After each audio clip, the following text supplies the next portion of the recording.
আর জামাতের নেতৃত্বে যারা নাকি জোটবদ্ধ হয়ে নির্বাচন করছে তারা কিন্তু আমাদের সামনে পরিষ্কার ভাবে করেছে যে তারা কোরআনুল কারীম অনুযায়ী, ইসলাম অনুযায়ী তারা দেশ পরিচালনা করবে না। এই দেশের ভিতরে আজানের শব্দে বাচ্চাদের ঘুম ভেঙে যায়, আজানের শব্দে বাচ্চারা মায়ের কোলে ঘরে যায়। সেই দেশটা চলবে কোরআনুল কারীমের নিয়ম অনুযায়ী। কিন্তু আমরা দেখেছি 54 বছর দেশ চলছে স্বাধীনতার পরে, যে নীতি আদর্শ অনুযায়ী যারা দেশ পরিচালনা করেছিল এদের পরিচালনায় দেশটা একবার দুইবার নয়, 5 বার দুর্নীতির দিক থেকে, চোরের দিক থেকে এরা আমাদের দেশকে কলঙ্কিত করেছে, আমাদেরকে অপমান করেছে। আজকে বাংলাদেশে জাতীয় নির্বাচন চলছে, 2026 12ই ফেব্রুয়ারি জাতীয় নির্বাচন হবে।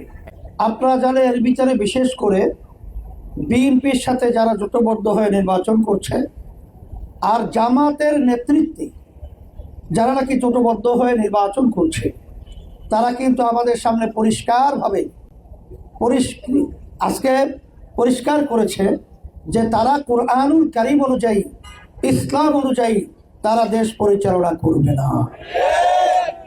একমাত্র ইসলামী আন্দোলন বাংলাদেশ আমরা পরিষ্কার করেছি, আল্লাহ যদি আমাদেরকে কবুল করেন, আল্লাহ যদি আমাদেরকে বিজয় করেন, কারণ বারবার মানব রচিত নিয়ম নীতি আদর্শের মাধ্যমে আমরা তাদের মাধ্যমে যা চেয়েছি তা পাই নাই, কিন্তু কোরআনুল কারীম অনুযায়ী যদি আমরা রাষ্ট্র পরিচালনা করতে পারি তাহলে ইতিহাস পড়লে দেখবেন শুধু মুসলমানই নয়, শুধু অন্য জাতিই নয়, এমনকি একটা ছোট্ট পিপিলিকা পর্যন্ত তার স্বাধীনতার নিশ্চয়তা, গ্যারান্টি এই ইসলামী নীতি আদর্শ, কোরআনুল কারীমের নীতি আদর্শে, এটা কিন্তু বাস্তবতা। তা সেই হিসাবে আমি বলবো আমরা কিন্তু সমঝোতায় চলছিলাম। আমাদের সাথে প্রথম 5 দল ইসলামের দল, আপনার কওমি ঘরানা সহ সহি ধারার ছিল, আমরা একত্রে চলছিলাম একটা বাক্স দেওয়ার জন্যে ইসলামের পক্ষে। পথ চলায় সেখানে এসে যোগদান এসেছিল জামাত, তার সাথে আরও 2-1টা দল। কিন্তু আমাদের ঘোষণা ছিল আমরা বাক্স দেব ইসলামের পক্ষে একটা।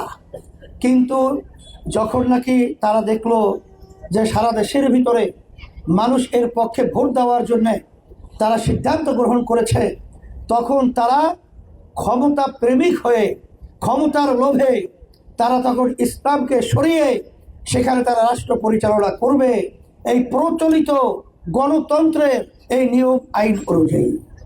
তখন ইসলামী আন্দোলন বাংলাদেশে আমরা কি আর এই নিয়ম থাকতে পারি, এই সমঝোতায় থাকতে পারি? এই জন্যই আমরা ইসলামের পক্ষের বাক্স একটাকে আলাদা করার জন্যে হাত পাখা প্রতীক নিয়ে সারা দেশে প্রায় 258 আসনে আমরা আল্লাহর রহমতে নির্বাচন করতেছি।